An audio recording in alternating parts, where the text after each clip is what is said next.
ஊற்றப்பட்ட கண்ணீர். இயேசு கண்ணீர் விட்டார். யோவான் 11:35. இயேசு கிறிஸ்து நமக்காக தம்முடைய நாமத்தையும் அன்பையும் ஊற்றியதோடு அல்லாமல் தம்முடைய கண்ணீரையும் ஊற்றினார்.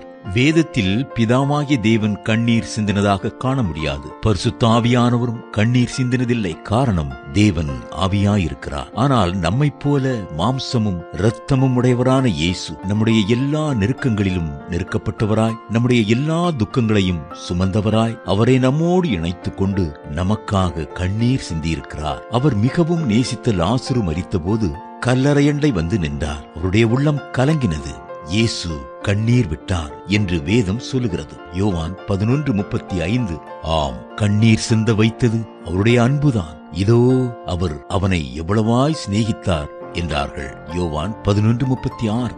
அழுகிறவர்களுடனே அழுங்கள், ரோமர் 12:15 என்பது வேதம் தரும் ஆலோசனை. உங்களுடைய எல்லா துயரங்களிலும் பங்கேற்று நீங்கள் அழும்போது தாங்க முடியாமல் உங்களோடு கூட சேர்ந்து கண்ணீர் சிந்துவதற்கு கிறிஸ்து மிகுந்த மனதுருக்கமுடையவராயிருக்கிறார். லாசருவின் மரணமும் அவனுடைய சகோதரிகளின் கண்ணீரும் கிறிஸ்துவை கண்ணீர் சிந்தும்படி செய்தது.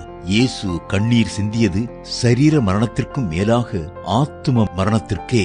சரீர மரணத்தை பார்க்கிலும் ஆத்தும மரணம் கொடிதானது.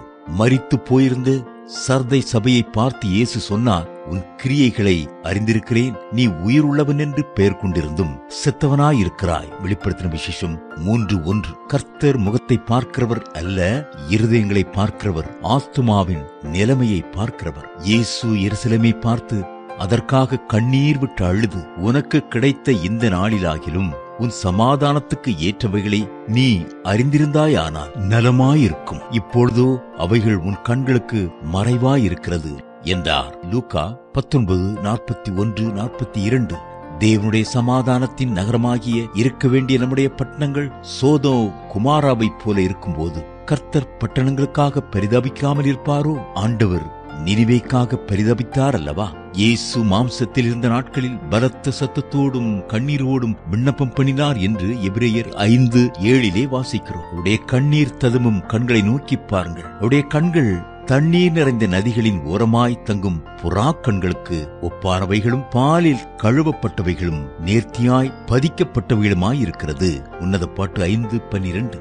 தேவ பிள்ளைகளே, கிறிஸ்துவனுடைய கண்ணீரை அதிகமாய் தியானியுங்கள். கர்த்தர் உங்களுக்கு மனதுருக்கத்தின் ஆவியையும் கண்ணீரின் அபிஷேகத்தையும் தந்தருளுவார்.